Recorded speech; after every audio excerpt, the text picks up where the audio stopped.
هل ده انت ما بتعرفش تنطط الكورة اكتر من 5 ثواني وكل ما ترفعها تقع على الارض؟ اول لما بتنطط الكورة بتفضل تجري وراها زي كده؟ طب نفسك تلف رجلك حوالين الكورة بسهولة، او حتى تنطط الكورة وانت قاعد من غير ما الكورة تقع على الارض وتضطر تقوم تجيبها؟ تعال معايا اوريك ازاي تنطط الكورة خطوة بخطوة.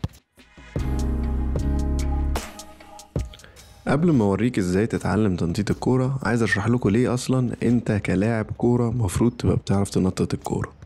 اولا ده هيحسن لك التحكم بتاعك للكورة، وكمان لمستك واحساسك للكورة. كل ما تبقى مرتاح اكتر بالكورة بحتت مختلفة من رجلك، كل ما التحكم بتاعك للكورة بشكل عام في الماتشات يتحسن، زي اللي انتوا شايفين هنا كده. مش بس كده، لكن كمان التناسق بتاع رجلك وفخدتك ودماغك هيتحسن، اللي بالتالي بيحسن أدائك في الملعب، خصوصا تحت الضغط. ده كمان بيديلك ثقة في نفسك وفي مهاراتك، فبيساعدك تاخد الثقة دي في الملعب، فتبقى هادي في الملعب ونسبة الأخطاء تقل لما تيجي تستلم الكورة أو توزعها.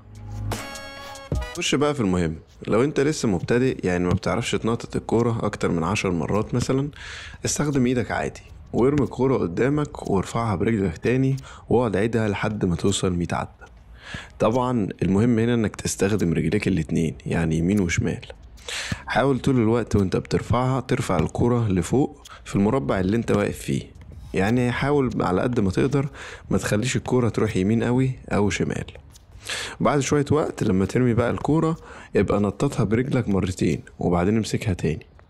اهم حاجة انك كل شوية مع الوقت تصعب الموضوع لنفسك اكتر، يعني تزود كل شوية العدات اللي انت بتعملها من غير ايدك، زي ما انا بعمل هنا كده بالظبط. رميتها في الاول مرة، هرفعها مرة واحدة بس، وبعد شوية هرفعها مرتين 3 4 لحد ما تقع مني، واعيد نفس الكلام تاني.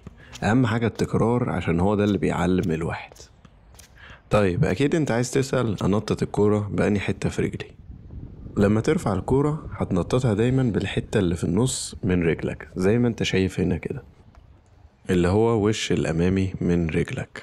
طبعا الاهم من كده انك تخبط الكورة في النص، وحركة مشط الرجل مفروض تترفع تاني بفوق بسرعة وتنزل تاني زي ما هتشوفوا دلوقتي. المهم انك ما تخبطش الكورة بالحتة اللي قدام من رجلك اللي هو مشط رجلك، عشان يبقى عندك تحكم اكتر بالكورة. تاني حتة لازم تركز عليها هي ركبتك. لازم وانت بترفع الكرة لفوق ركبتك تبقى متنية زي ما انت شايف هنا كده، عشان لو فردتها او بقت مستقيمة برضه هيبقى صعب جدا تنطط الكورة او تتحكم بكورة في الهواء. زي ما انت شايف هنا بحاول برضه اطلع خطوة خطوة. ابتدي الاول رافع الكورة مرة، وزي ما شرحنا هتقدم لقدام مع الوقت، ارفع الكورة مرتين وامسكها وهكذا. لما تعمل كل النصايح اللي انا قلتها في الفيديو ده النهاردة، المفروض بعد كذا يوم هتعرف تنطط الكورة بشكل كويس جدا من غير ما تستخدم ايدك، وكمان زمايلك اللي معاك في الفرقة هيلاحظوا الفرق. المهم انك تستمر على التمرينة دي.